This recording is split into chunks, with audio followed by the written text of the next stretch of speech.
శారదే పాహిమాం శంకర రక్షమాం. శ్రీవిద్య ఉపాసనలో పంచదశి మంత్రం అనేది లలితా మహాత్రిపుర సుందరి దేవికి సంబంధించిన అత్యంత పవిత్రమైన గుప్తమైన మంత్రం. పంచదశి అనగా 15 బీజాక్షరాలు ఉన్న మంత్రం. ఈ 15 అక్షరాలు 3 కూటాలుగా విభజించబడ్డాయి. కూటం అనగా ఆ తల్లి యొక్క గోప్యమైన భాగం, మంత్రంలోని ఒక శక్తి సమూహం. ప్రతి కూటంలో ఒక ప్రత్యేకమైన దేవతా శక్తి తత్వం మరియు సాధకుడి ఆధ్యాత్మిక స్థాయి చెప్పబడింది.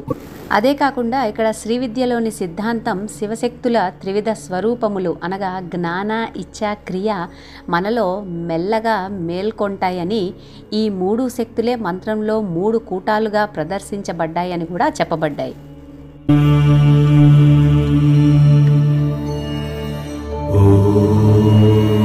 మొదటిది వాగ్భవ కూటం. ఇది తలభాగాన్ని సూచిస్తుంది. ఆజ్ఞ మరియు విశుద్ధి చక్రాల స్థానం.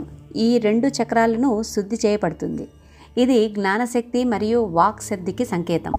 మంత్రారంభంలో ఉంటుంది కాబట్టి దీన్ని ఆదికూటం అంటారు. ఇక్కడ సాధకుడు నేనెవరు అన్న భావనను ఆరంభిస్తాడు.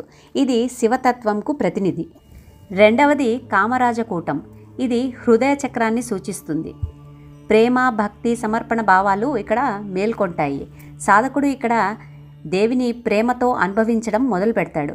ఇది శక్తితత్వం యొక్క మధ్యస్థాయి రూపం. మూడవది శక్తికూటం. ఇది క్రియాశక్తికి సంకేతం. మూలాధారం నుండి మణిపుర చక్రాల వరకు వ్యాపిస్తుంది. అనగా కింది భాగమైన మూలాధారం నుండి నాభి వరకు ఉన్న భాగం ఇది. ఇది కుండలిని మేల్కొల్పునే స్థాయిని పెంచుతుంది. అంటే మనలోని క్రియాశక్తి, ప్రాణశక్తిని మేల్కొల్పిస్తుంది. కుండలిని ఈ కూటం ద్వారా పైకి ఎగసి సహస్రానానికి చేరుకురుతుంది. ఇక్కడ దుఃఖం, దేహభావం, భయం అన్నీ లయమవుతాయి. ఆధ్యాత్మికంగా ఇది శక్తితత్వాన్ని సూచిస్తుంది. మన దేహంలోని 3 ప్రధాన కేంద్రాలు అనగా మూలాధారం, హృదయం, ఆజ్ఞా చక్రం మేల్కొల్పటానికి మొదట మనసు శుద్ధి చేయబడుతుంది. తర్వాత హృదయ శుద్ధి, చివర శక్తి మేల్కొలుపు జరుగుతుంది. అనగా ఆనంద స్థితి వైపుకి ప్రయాణిస్తాడు సాధకుడు.